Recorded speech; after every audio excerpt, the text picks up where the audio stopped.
Hello and welcome back to the Money Bear Podcast. This is your host, Chloe Daniels, better known as Chloe Bear Money Coach on the internet. And today we've got a special guest where we're going to be talking with my spiritual coach, Christina. She's freaking amazing and she's helped me grow a lot over the last couple of years. Or not even last couple of years, a lot in a year. So we're going to bring her on. We're going to talk about my love life. We're going to talk about my challenges in the dating world, in the intimacy world, and all of those things and how it relates to money. But before we do, let's give a little Clobear life update. So right now, I am still in Portland. I was in FinCon earlier this month, and that was in Orlando, Florida.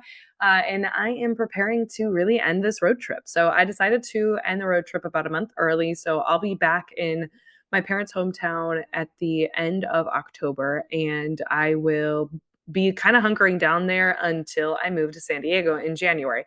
The reason I decided to just go ahead and go home to Peoria is because I just want to get prepped to move to San Diego because I'm so excited and ready. And I gotta say, traveling takes it out of you. Even the way I'm doing it, where I'm staying in a new place every month, it's just I'm ready for a routine. I'm ready to build my life somewhere else. So yeah, we're ending it a little bit earlier, but I do have some kind of fun stops along the way from Seattle to back to my parents' house. I'll be stopping in Lake Tahoe and Yellowstone, and these are two major trips that I've always wanted to do. So I'll be really excited to get some hiking in and to see these amazing places. So I am pumped for that. I can't believe that my trip's going to be over in a month.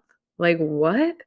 It feels like when I left in I mean, I spent the first month and a half in Peoria and then left in mid-April for where did I go? Denver first. That literally feels like it was a lifetime ago. I was just starting out and this road trip. I was only a few months into entrepreneurship.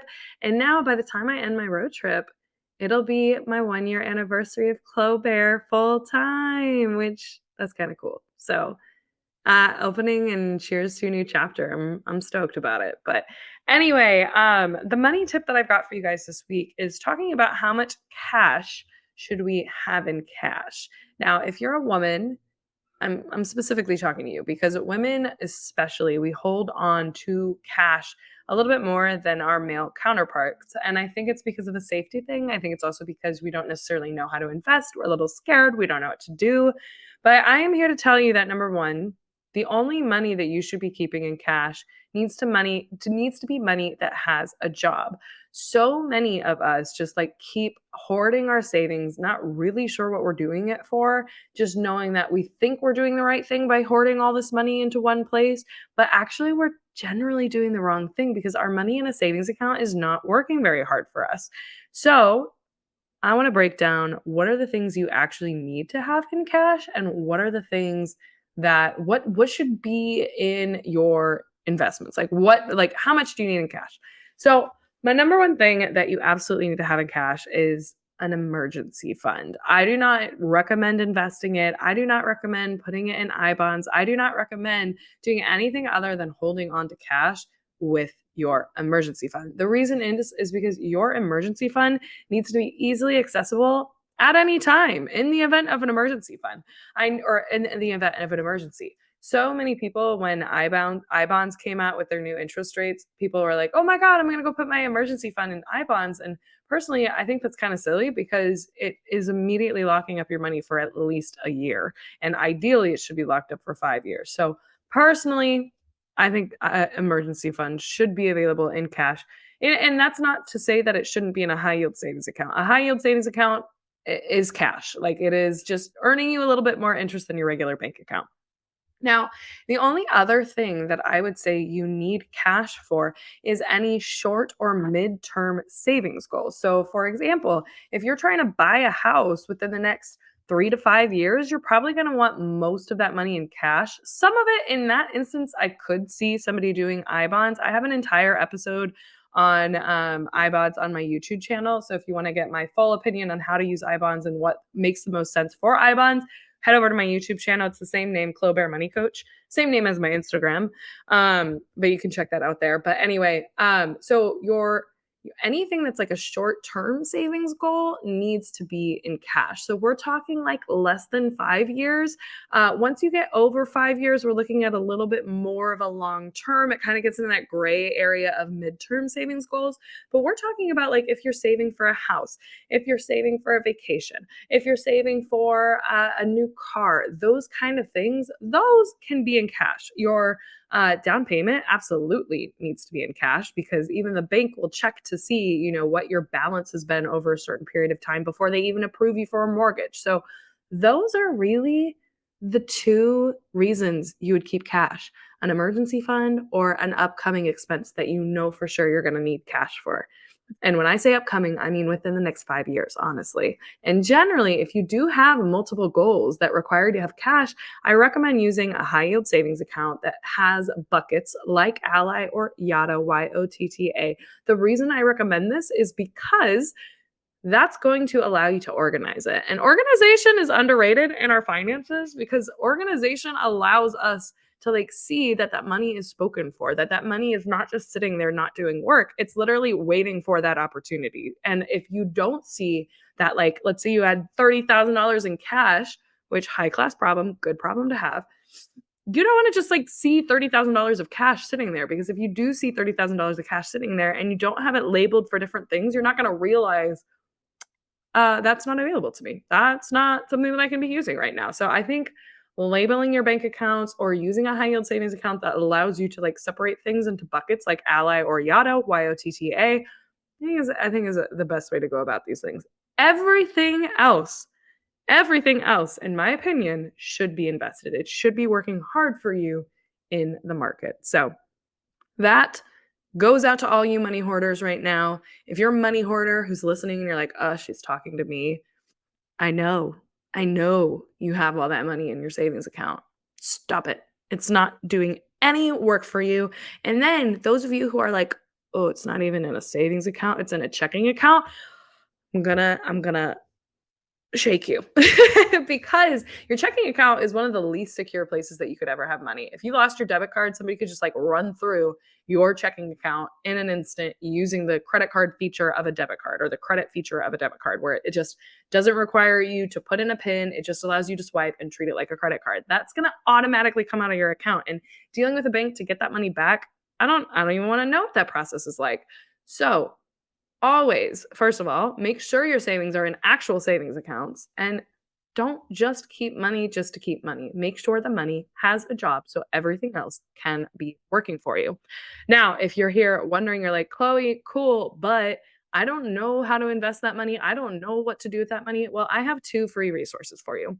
Number one, go to the lazyinvestorscourse.com/guide and get my free Get Your Money Right guide. That's going to have a crap ton of stuff to get you started, tons of free resources to continue your education, and templates and things like that to get you on the road that you need to be on.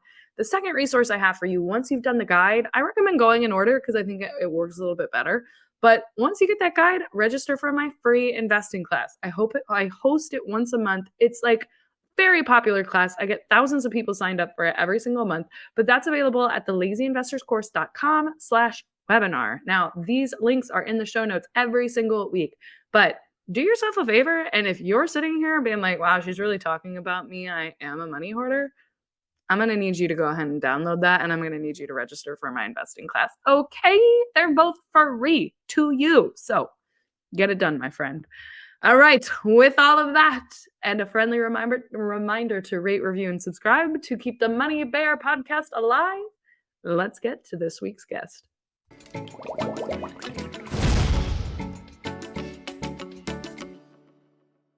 Hello, hello. Welcome back to the Money Bear podcast. Today I have a super special and personal guest on.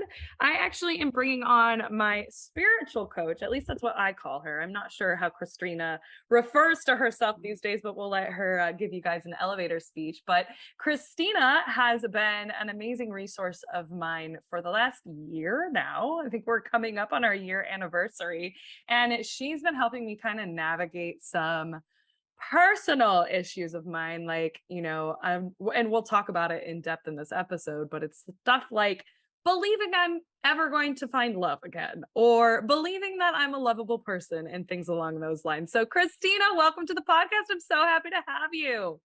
Hi, Chloe. I love you so much. I'm already cracking up. Like my cheek hurt already from that intro. Oh my God, girl, that's gonna be this entire podcast. So I'll give you guys a little warning here. This is not scripted in any sort of way. I didn't send Christina like a list of questions. She came on here like a few minutes ago and I go, all right, this is what I'm thinking. I was like, I want to talk about kind of my journey with you and kind of like how you reached out to me, how we work together, some of the things I've been working on, what you think my biggest obstacles are and stuff like that. Because I don't know, I always learn from other people's self-growth journeys, you know? Absolutely. Yeah, And I'm so excited. me too. So before we dive in, you want to give everybody kind of like your elevator speech summary on who you are and what you do? Yeah, absolutely. So I am essentially a spiritual mentor and intuitive coach. So I am a spiritual coach for women. I work exclusively with women or people that identify as women. And essentially, we go together on this growth and healing journey to discover the most authentic version of yourself and to reveal and peel back the layers of your core essence, who you really are, and what you actually want in life. Because I think a lot of people, especially as women, I have to say, we get told a lot about what we should want and what we should be doing in our lives.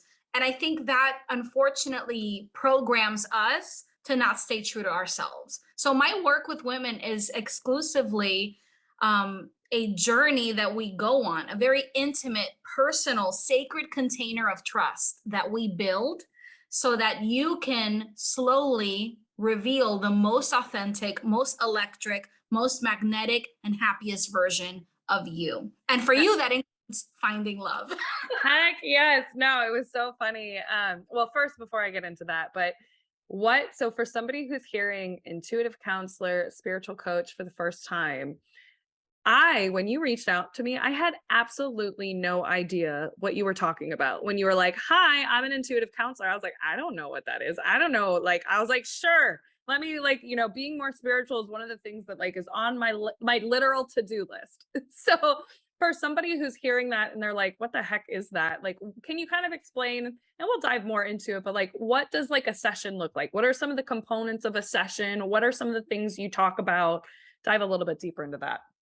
Yeah, of course. And that's actually a great question because I do get asked that a lot. Okay, so just think about it as spiritual therapy, right? It's spiritual therapy where in a session, I combine spirituality and actual cognitive psychological techniques and traditional coaching. And I kind of mix it all up together into my own personal brand of coaching and counseling.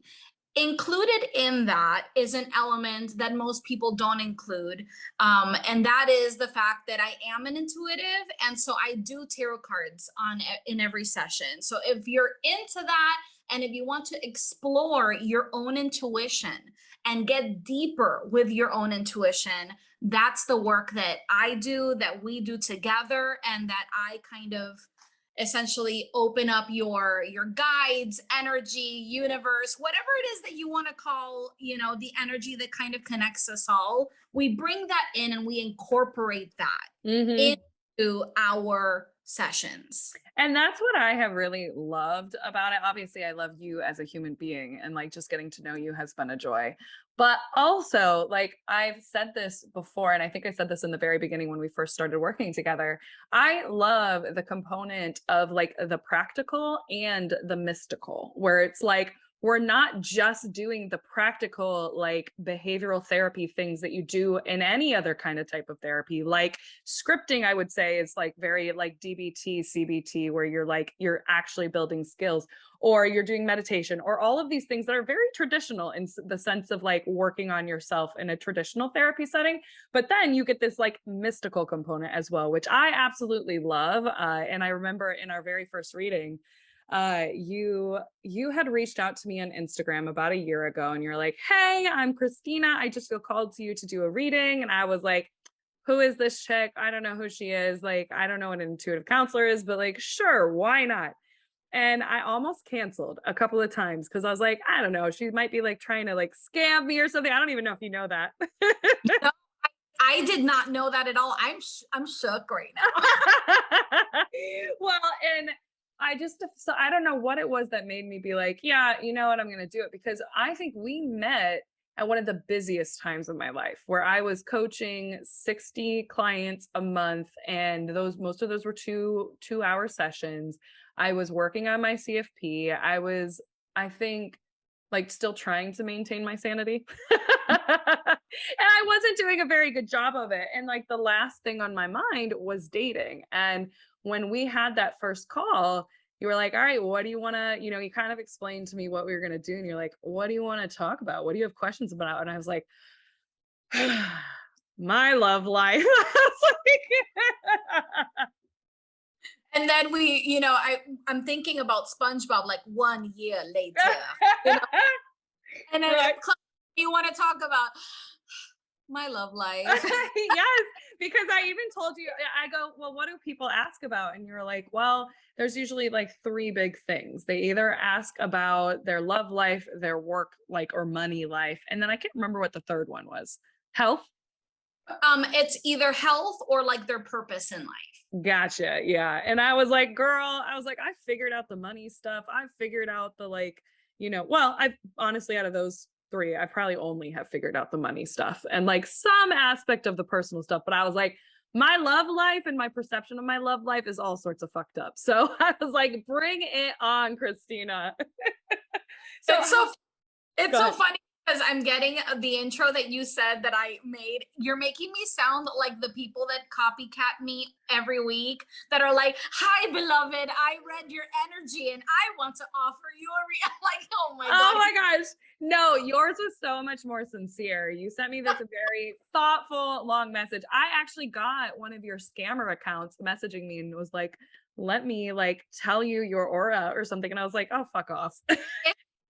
Exactly. And I would never see, I don't do that. I don't reach out to people at all, actually. And the times that I do, it's always to offer something free. Like I Mhm. would never, ever, ever get into someone's DMs to sell them on something. I think it's kind of bleh.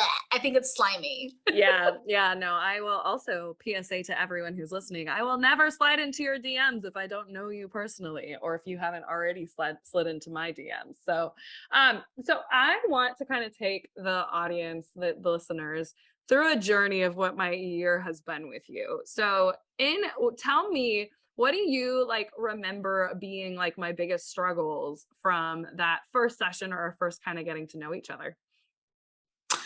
So, I mean, this is a loaded question, Chloe. I know it is. I'm like putting you on the spot. You're like, what the fuck was wrong with me? Tell me now. Well, I already know, but I want to know what your perspective is. Um, I think you are like the average amazing, ambitious, high performance woman that I normally work with. So to be honest, it's not like you are that far off from the average amazing woman that's, trying to make the best out of her life and try to make her goals come true. A lot of us are overwhelmed. A lot of us are overtired. A lot of us have been, like I said, conditioned to kind of live life in a certain way. And I think part of that with you was the big thing. I think is one of the things that I think holds you back is I think you're a little too practical. Mhm, mhm, And there was no room for the mystical. Hence why that mystical spiritual aspect was such a soothing kind of balm. And also, you were so curious about it. I personally believe that was your intuition letting you know you were yearning for that. mhm. Yeah, So that would be number one, is too practical and not too connected with your innermost self. right. And then number two, which is a big thing, is not having, honestly, not having the time. We Mhm. always say we want, oh, I want to go do this, or I want to go do that, or I want more love in my life. But then I ask you what your calendar looks like and where would a partner fit into that? Mhm. you know? And so energetically, let's talk about energetics here.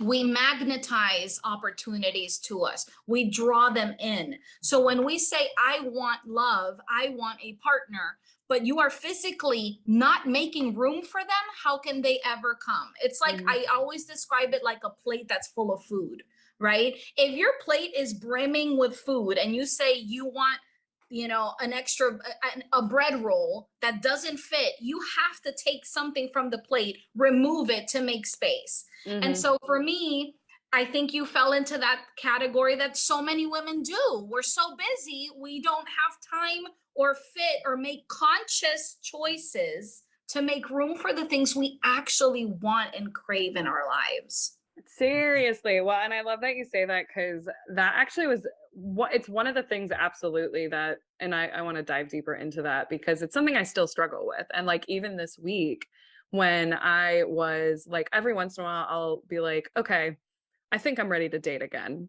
And then I'll get into the apps and I'll be like, yeah, no, I'm not. I don't have time for this. I don't want to make room for somebody right now. And I don't want to, you know, save a spot for someone that I'm not even sure I even want to see. I don't want to save the mental energy. Like I used to be before Clover Money Coach, I used to be like obsessed with the people that I would be dating. Like I would constantly be messaging with them. I'd make as much time as humanly possible for them. But once Club Bear Money Coach came into my life, it was like, no, this is my baby. This is what I want to be doing, like pretty much nonstop all of the time.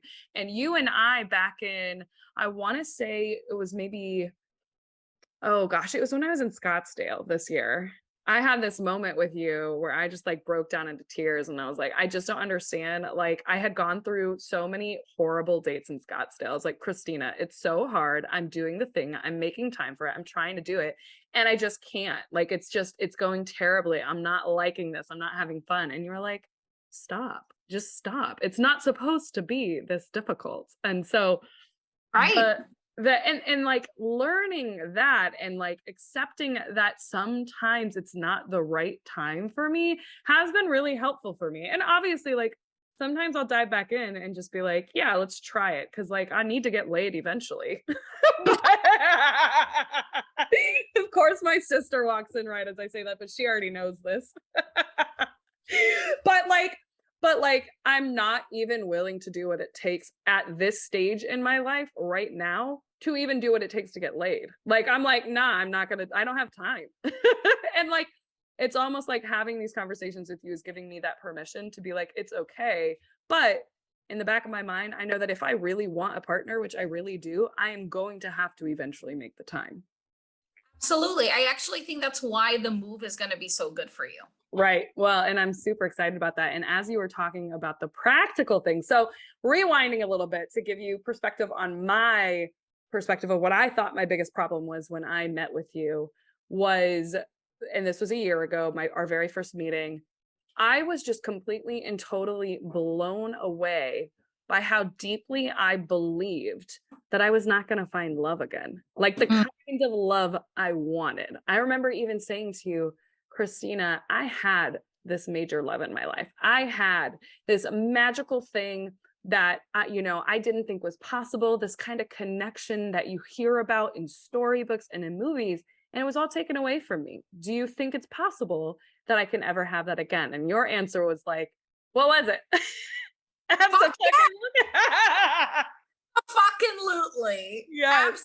Absolutely. Of course. And it's funny because I wanted to say that and I didn't, but because I figured we would get to it anyways. Mindset has a really big um it's a big pillar Hmm. of attracting what you want and going for the stuff you want. If you believe you're not worthy of it, how are you going to go out and get it? Hmm. Does that make sense? Oh, 100%. Well, and even in that one conversation we had, it was like unveiling how not only deep that belief was, but that I had been spending months, if not years, creating that reality of Right. because I believed it so much. And I will say it's hard not to believe it sometimes, but because I believed it so deeply that I just wasn't going to find my person, I did everything I could to make sure I wouldn't. where it's like I'm building my life on my own. I'm not making time for people. I'm, only diving into the things that like are going to provide me with monetary, support and things like that. Because prior to that, I had relied so heavily on somebody else. And it was like, I'm going to go in the exact opposite direction to make sure that I never have to rely on somebody else. But then it came like turned into this like extreme independence that wouldn't even allow me to let somebody in or even believe that I could let somebody in.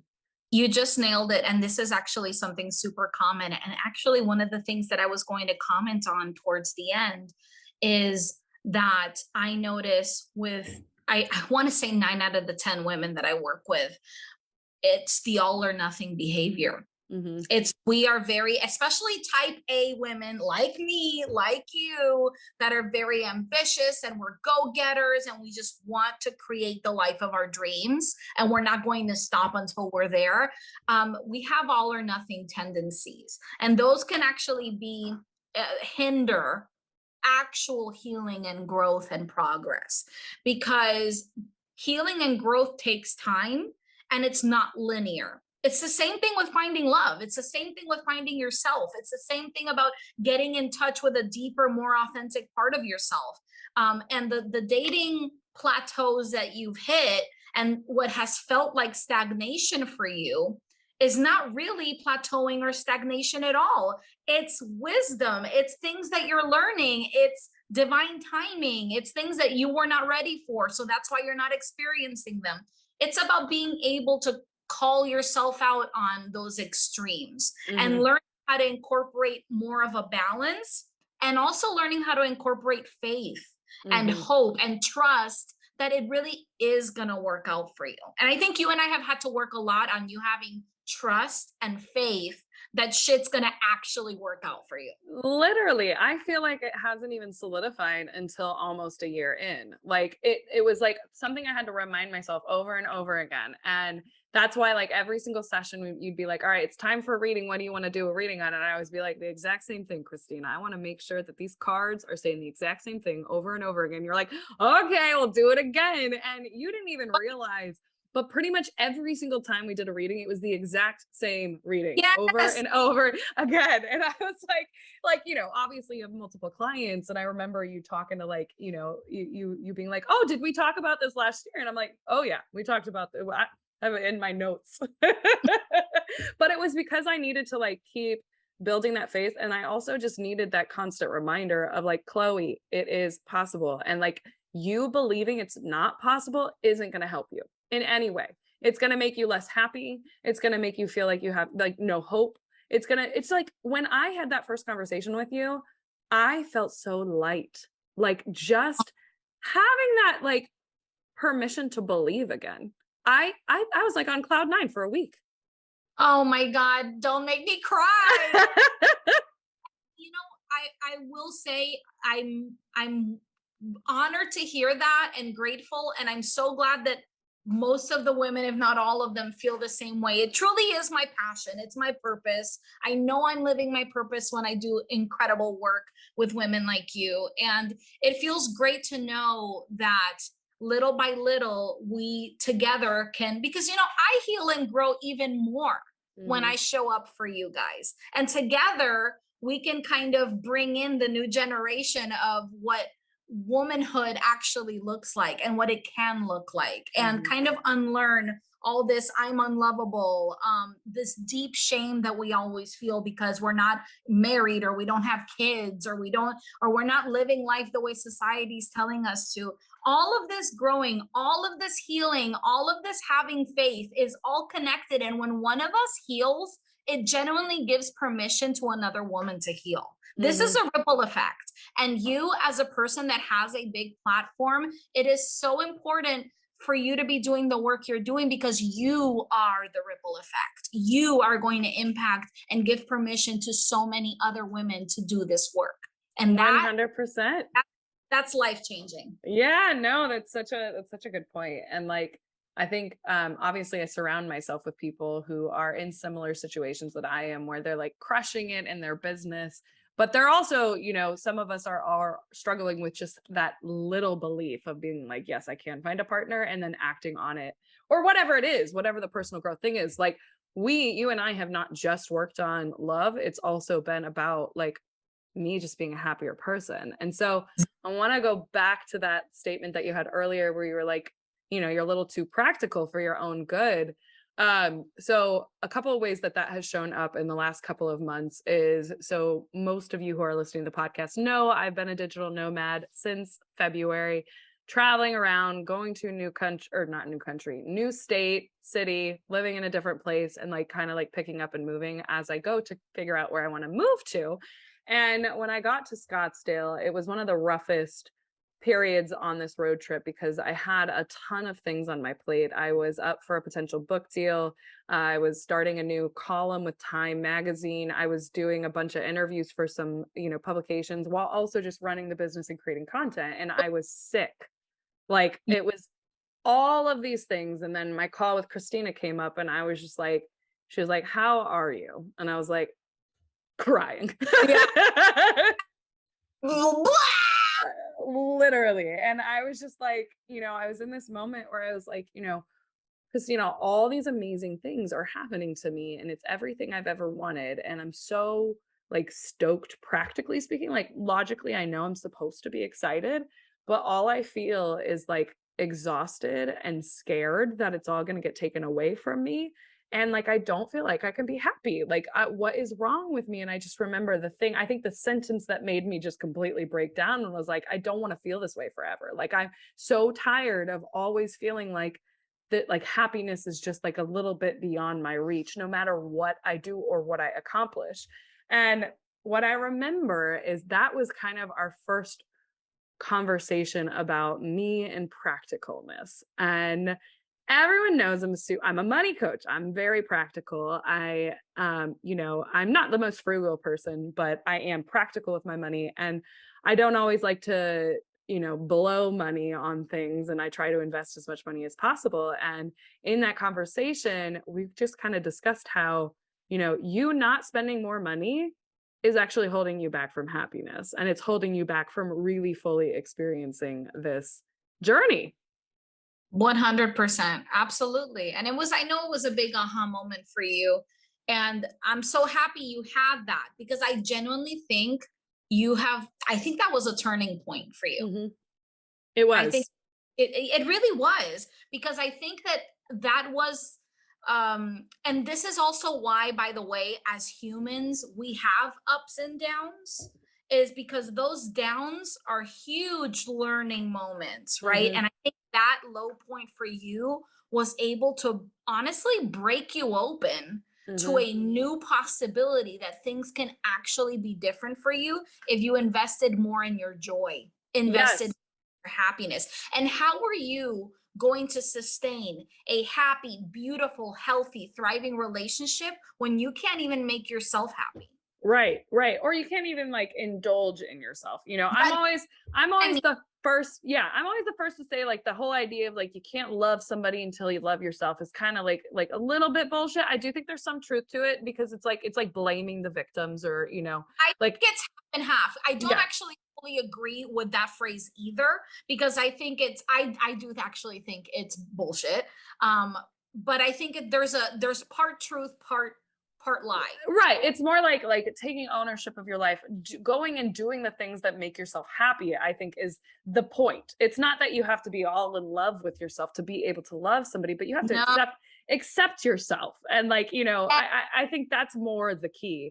But that conversation was, I mean, two light bulbs happened in that conversation. One, stop fucking dating. It's clearly not working. It's not, this road trip was not meant for it to be a dating series, and it was like, that was the permission I needed, because dating was holding me back from really enjoying the road trip, because I would reserve my Friday nights or my Saturday nights for people that may or may not have, I may not have been compatible with. And then on addition to that, I had a full workload. So that was like the first thing of like, it's not supposed to be this hard. Like, something the universe is telling you, something like, your person's not here, go enjoy this road trip, go spend that money on yourself instead of bad dates. And Yeah.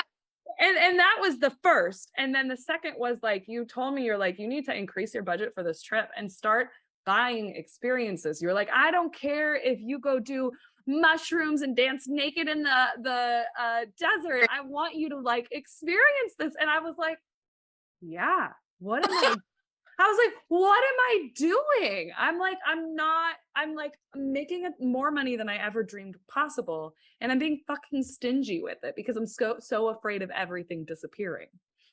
Right. And that's a limiting belief there, you know? Mm-hmm. That's definitely a core belief that you created and was all honestly also imprinted on you as a kid. We all have these core beliefs. And part of the work we do is analyzing those, looking at them, discovering them, and then doing exactly what you did, going out there and saying, fuck it, I'm gonna do mushrooms naked on the That's still on the bucket list. I didn't actually end up doing that, but someday, or ayahuasca or something.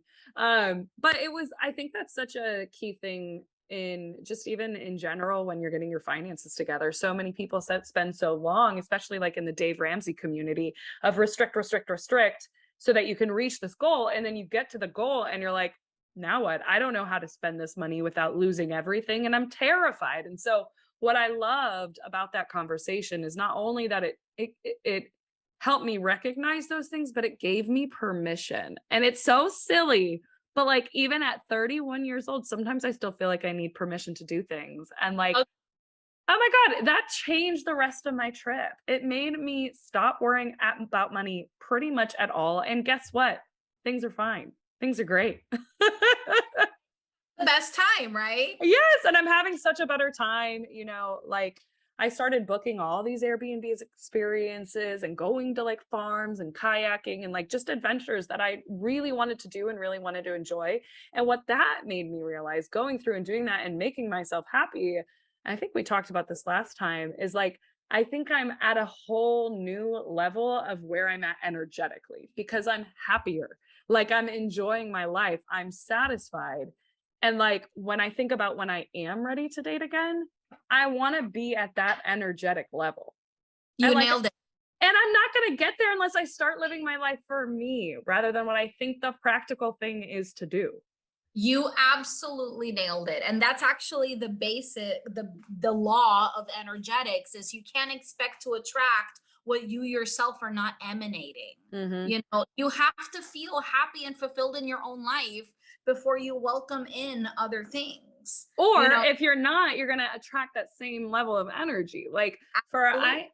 oh my gosh, I think back to when I was going through like trauma therapy, EMDR therapy, I was like at my lowest low of like, still blaming myself for what happened in China, not really, feeling like I was worthy of love, not feeling like I'd ever find love. And so when I started dating during that time, I was attracting men who were attracted to broken women, who were Right. attracted to these women who were going to cling to them. And it was like just this disaster. And now the healthier I've become over the years, even though I'm still like I've been working on it, the energy that I'm attracting is completely different. And I'm far superior, if I do say myself, minus my dates in Scottsdale.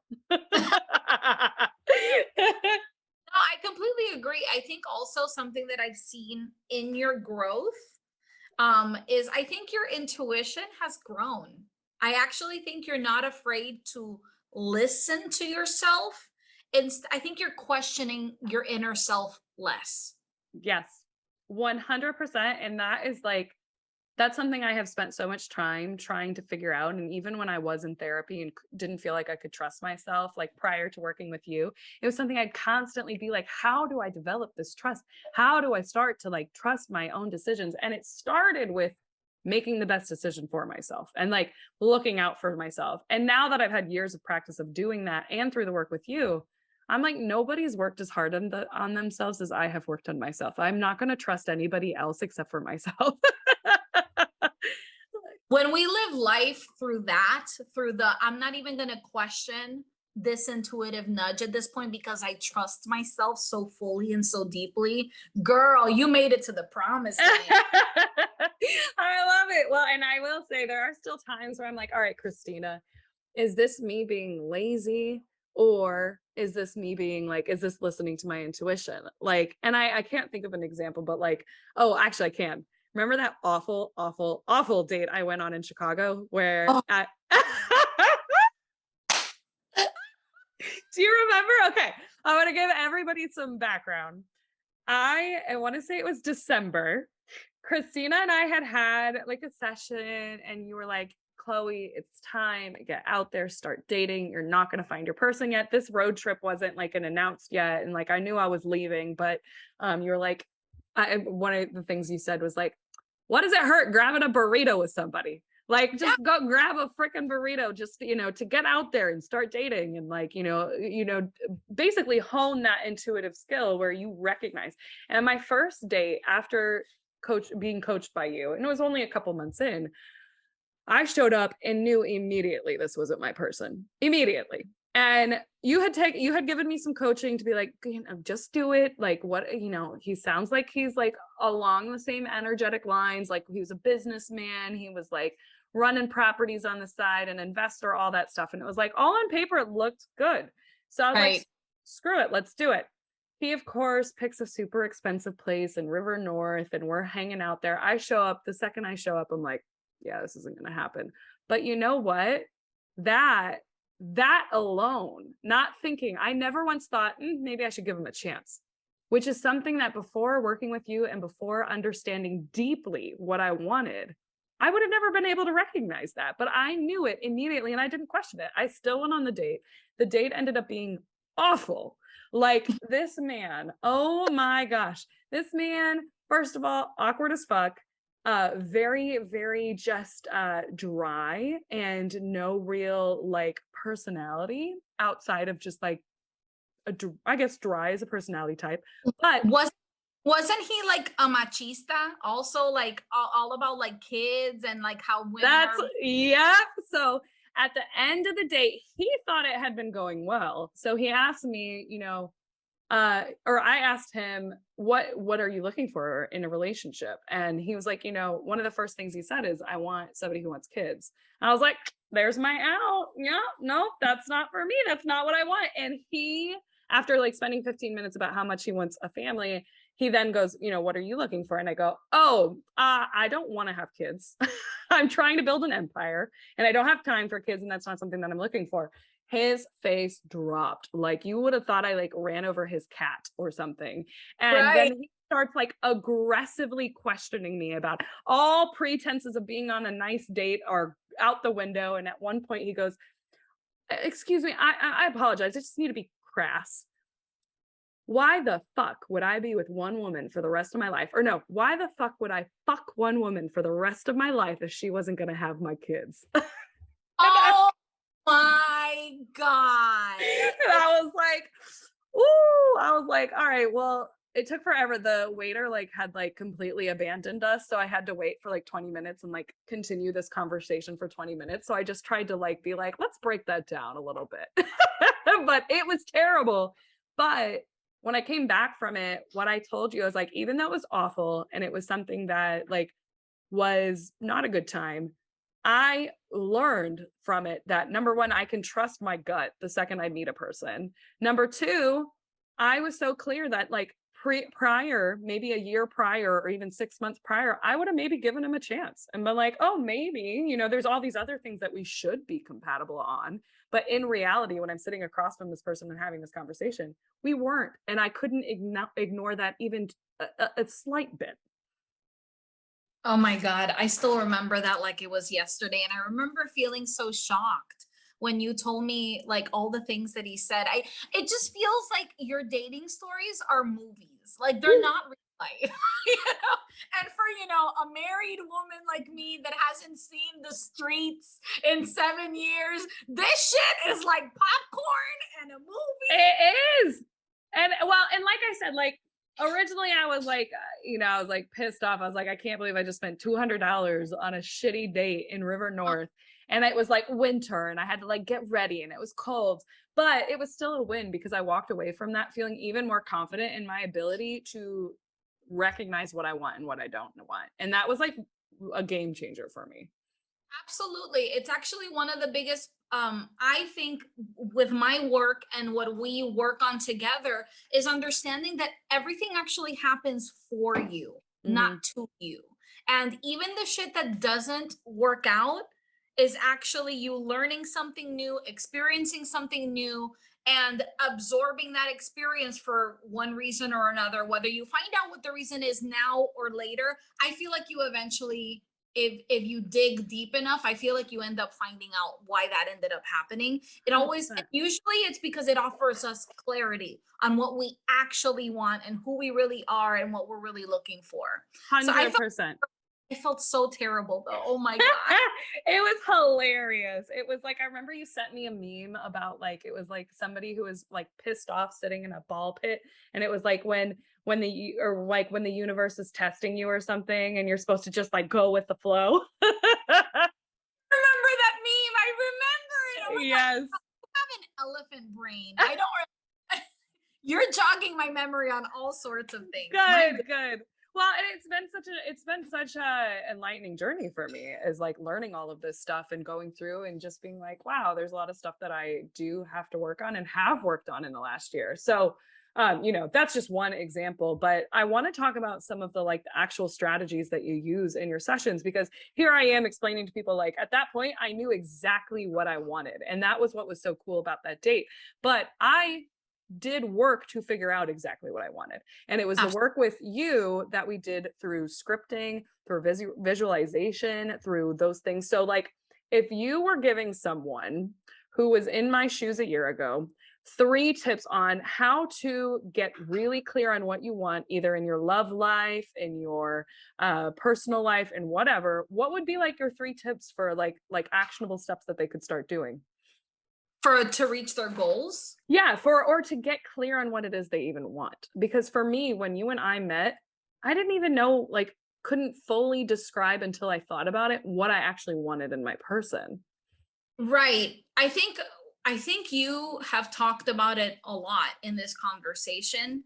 It's as simple as giving yourself permission to really really ask yourself what you actually want Mhm. versus what you think you want or what you've been told you want. So many people live life on autopilot.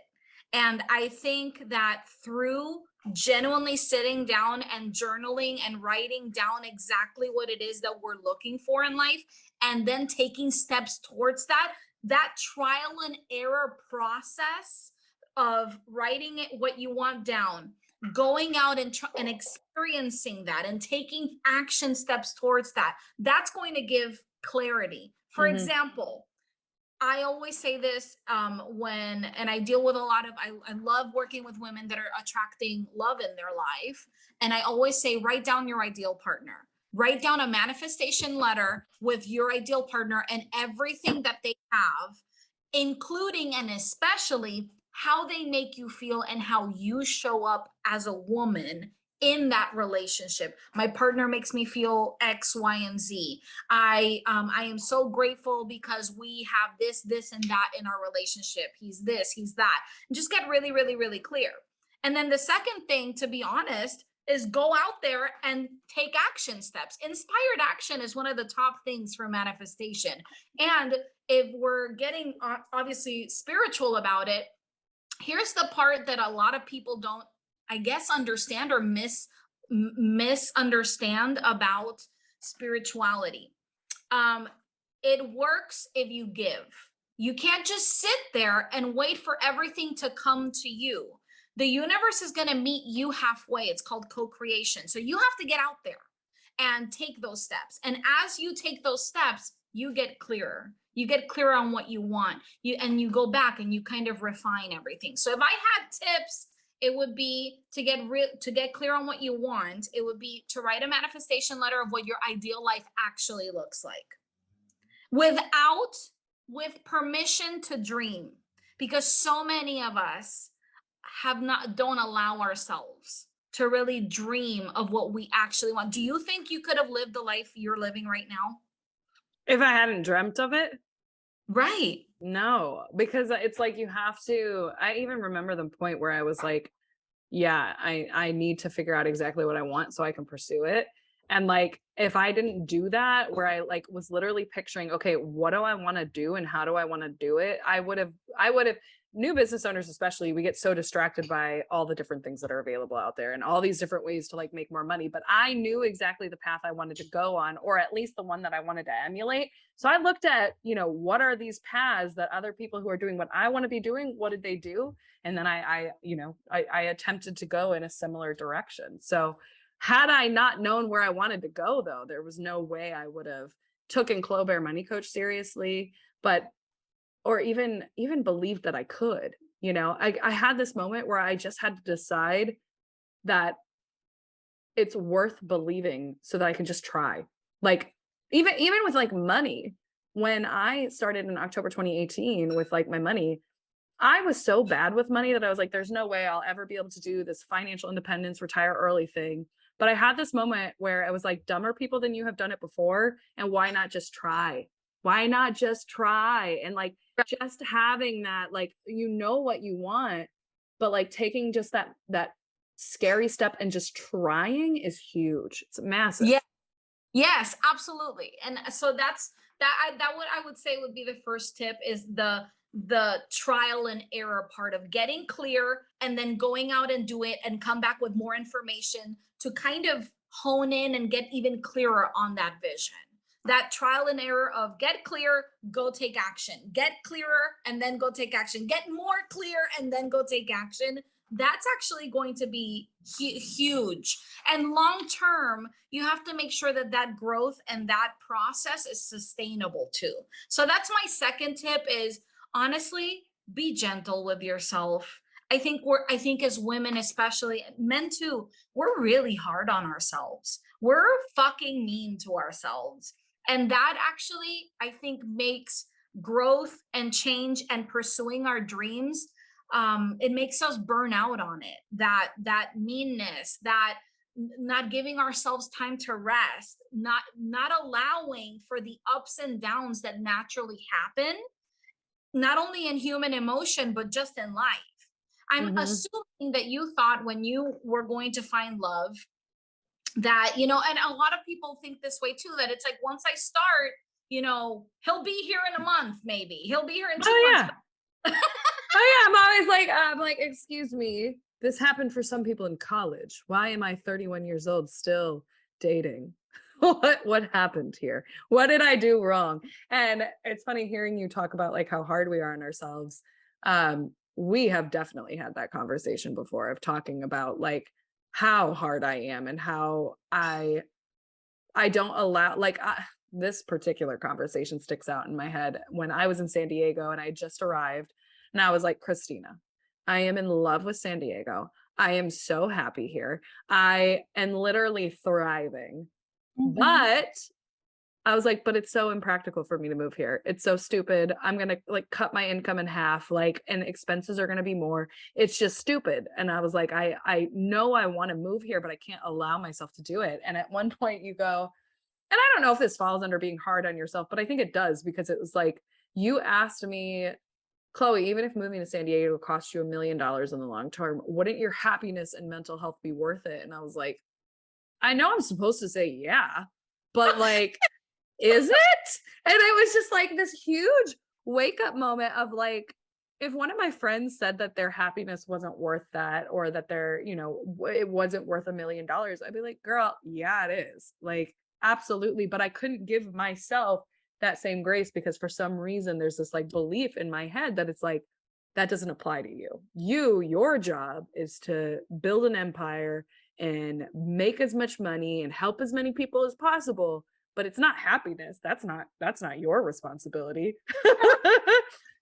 It's so funny because, that's actually an amazing point. I love that story, by the way, because I know that was a huge, huge moment for you too. And I think it's a common one that we have, that allowing of joy, that allowing ourselves to feel like we actually have earned and deserve it. Not because we've worked hard, although you have, just because you're innately worthy of happiness. Sorry, I unmuted myself because my sister's eating lunch, and I was like, I'm just gonna mute myself so you can't hear that in the background. But no, I completely agree because it's yeah, and like I even just talking about my health, and I don't remember if we've talked about this or not. Like I've since having COVID, I was sick actually before I got COVID in June, and then I got COVID in July, and then I was sick on and off till like last week. And it was because it was like, no, you can't rest. You have to like keep going. Like this is like rest is for weak people. You're not weak. Like keep going. And then I finally got to the place where I was so miserable. I was so tired of being sick that when I arrived in Portland, I was like, I'm not going to do CrossFit. I'm not going to do anything. I'm just going to sleep 10 hours a night until I feel better. I'm still going to work, but I'm not doing any of these activities. Like I need to be better by FinCon. So yeah, the hard on yourself part is I think especially for women really difficult, but I agree. I think men are also hard on themselves. I think it's do you think it's just the US culture? No, because I'm Yeah. Latina and I'm from Puerto Rico and I work with women that are in other parts of the world. And I think it's a global The epidemic. universal? Yeah. Yeah. Yeah, I think women have been taught to carry deep shame and huge feelings of unworthiness because I think it's programmed into our society unconsciously, Mhm. for the most part, you know. But one of the things that I think has helped and has changed my life, and that of my clients as well, is I sometimes have like a post-it note when I'm feeling down because we all have human emotions and even I have shit fucking days. Mhm. Um, it's would you speak to your best friend the way you speak to yourself? Right. You know, and if the answer is no, she would fucking hate me and never talk to me again.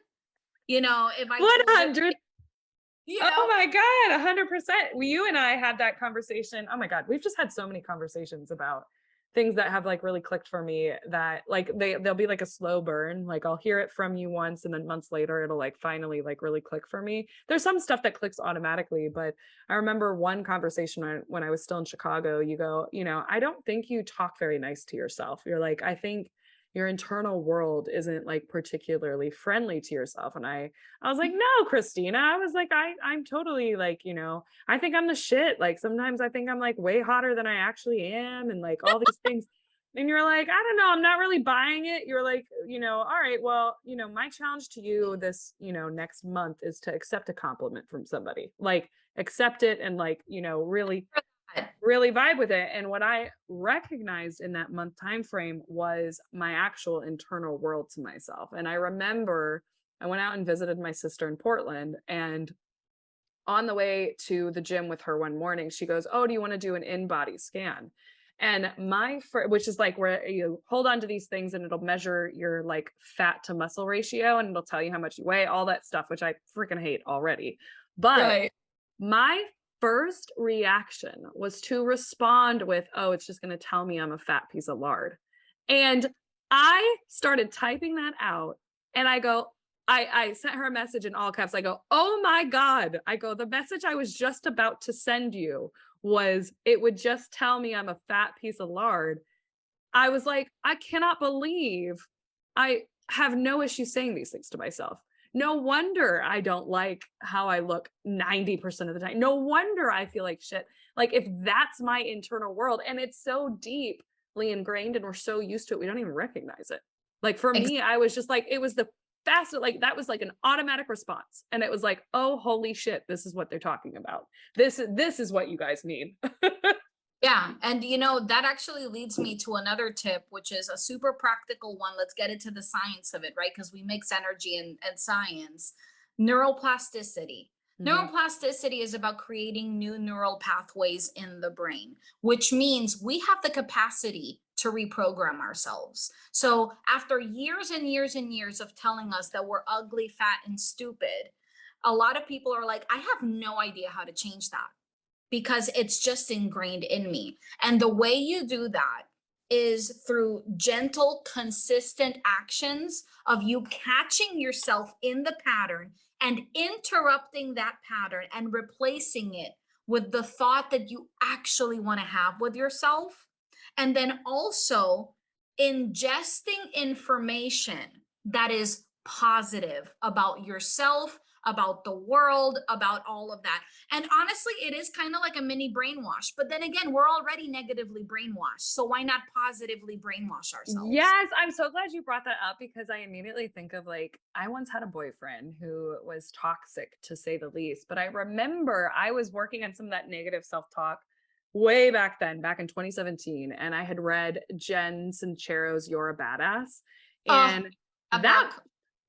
Oh my God. Yeah. So those of you who are listening, if you, I know you guys like book recommendations, You're a Badass by Jen Sincero changed my life. It's actually what made me start Clobear.com because it was like this, I don't remember what it was, but it was like, if there's this yearning that you're having within you, you just need to do something. And my thing, I was like, fuck it, I'm going to start a blog. I'm going to do it. I don't know what's going to happen. But if I had not read that book and taken that action in 2017, I wouldn't be Clobear Money Coach now. But anyway, I remember talking to him about the book and being like, yeah, I'm really trying to work on my inner world. And like, one of the things that Jen Sincero said in her book is, we're all living in our own delusions, whether it's negative or whether it's positive. And I don't know about you, but I'd rather live in a delusion of positivity. I'd rather live in a delusion where I think I'm the fucking shit than rather think and live in a delusion that thinks I'm a piece of shit. And I'm like, yeah, yeah. And it's so easy to forget, but it's so true. It's like, but I said that to him. He goes, well, what if you actually are a piece of shit? And Oh my. I was like, what? First of all, why would you say that to your girlfriend? Secondly, like that's, I think exactly what you said is like, we all live in these delusions anywhere. Like, why not live in the helpful delusion? So I just want to add, I do need his name and social security number, please. It's the same ex that owes me all that money. We're not surprised. Listen, this mommy Latina is gonna fucking go. Mira, coño, I'm gonna.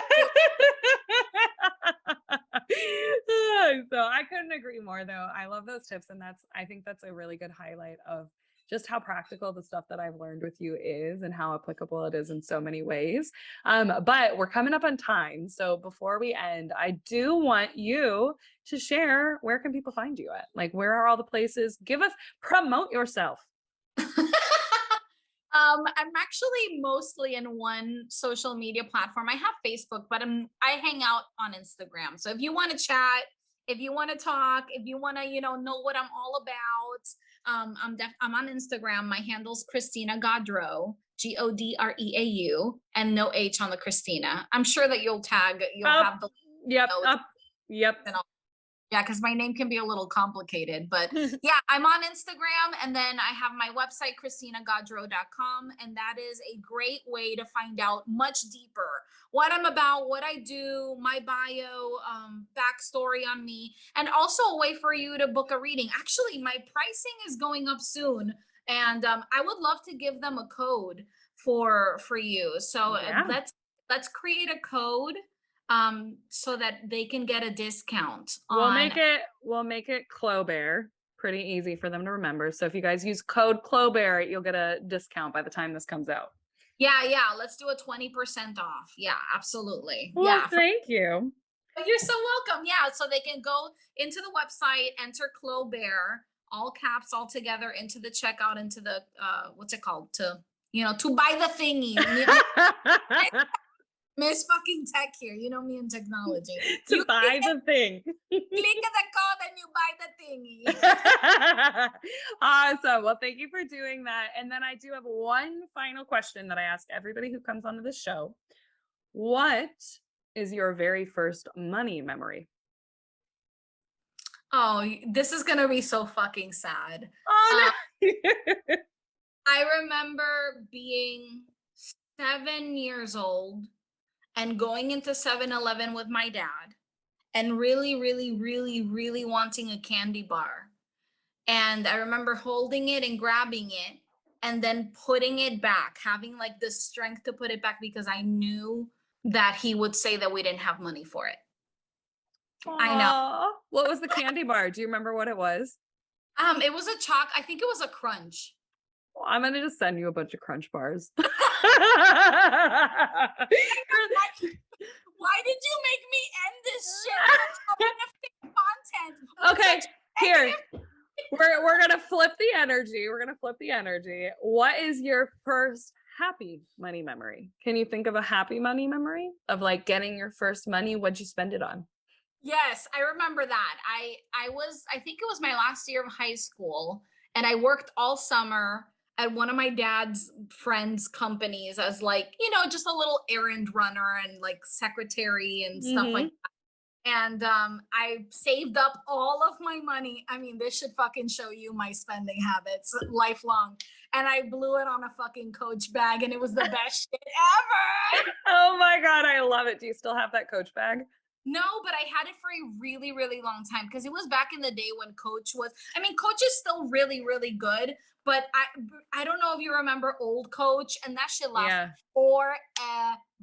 Well, and back in the day, a Coach purse wasn't as expensive as it is now. Like Oh, back in the day, they were like a couple $100, not like the thousands that they are now. right. No, I remember what it cost actually was $350, and that was like my entire earnings for summer. And Mhm. I felt so good handing them in with all my nickels and my fucking quarters and shit. Oh my gosh, that's adorable. That's so cute. Yeah, I remember my mom used to like Coach purses as well. But I remember when she was buying it, it was like more in the $200, $300 range too. And like now it's like almost a grand to get a purse. If I don't keep up with that stuff. I spend my money on tattoos and travel. You should. We all need to spend on things that bring us genuine joy instead of the things that we think society thinks will bring us joy. Does that make One sense? 100%, 100%. So awesome. Well, I am so glad I had you on today. Thank you for doing this. Thanks for winging it with me where I put you on the spot. I'm like, tell me what you think about me. Or like, surprise. This is all about what you think about your client. No, I mean, I think the world of you. I think I've never said that. I think I've told you this, but I don't think I've ever told anybody else this. But and to get a little fucking woo woo because you need more woo woo in your life, We all do. right before I almost didn't message you. Aw. And it was me taking a dose of my own medicine of radically being able to trust my intuition and not question it before my ego kind of got in the way and said, bitch, who the fuck you think you are going to, after this famous influencer and offering her a reading. Before any of that happened, I was like, you know what, I'm gonna do it. And I remember just hearing this gentle whisper of intuition saying, you should message her and offer her a free reading because you love her and just out of the goodness of your heart. And I'm so happy I listened because something, I think I've told you this before. Not only have I know that you've said it a million times, and I'm so grateful for it that you say that I've changed your life, but the truth is, you've actually changed mine because you opened me up to a stream and audience of amazing women, and so many of them are my clients now. And it all started because you believed in me and my work. So thank you. Of course, and thank you too, because I know you just said it, but you have changed my life, and like it's helped me in so many ways. And like I obviously still have a lot of work to do, but like I have the tools now. Now it's just like kicking my ass in gear and being like, all right, are you gonna finally meditate for 5 minutes a day for fuck's sake? And do that every day. Remember, we must be gentle and create sustainable change. Yes, yes. And like in the back of my mind, I'm just like, all right, all this good shit, I'm just gonna do it when I get to San Diego. That's a San Diego thing. Yeah, perfect out. Yes, I'll just exactly. Exactly. yeah. No, I've been doing the work too. I mean, I wouldn't see the changes that I've been seeing if I wasn't doing the work. So yeah. Oh, also random thing before we end. Have I ever told you that my ex-boyfriend's mom follows you? Okay. All right, folks, that's where we're gonna end the recording, but we're gonna have a private off-screen chat. All right, my friends. I hope you guys enjoyed that journey through my last year of healing. It's so fun getting Christina on. She was a little nervous about coming onto the podcast, and she did a great job. And I love talking about this stuff. I think it's important, and it's helped me grow a lot. So I hope you guys enjoyed it. I know we didn't talk too much about money in this episode, but I think mindset is equally as important. So hopefully it gave you guys a little bit of insight on first what it's like to even work with a spiritual coach and what that is, and maybe it gave you some insight on your own healing journey as well. So that's what I got for you guys this week. As a friendly reminder, we live for your ratings, your reviews, and your subscriptions. So be sure to do that if you haven't already. It means the world to me. And if you leave a review, take a screenshot and DM me so I can thank you personally. But that's all I got for you guys this week. As a friendly reminder, if you're ready to get your money right, head on over to the lazyinvestorscourse.com/guide to get your free money guide that is filled with templates and resources to get you started on this wealth building journey. That's all I got for you guys, and I'll see you next week. Bye.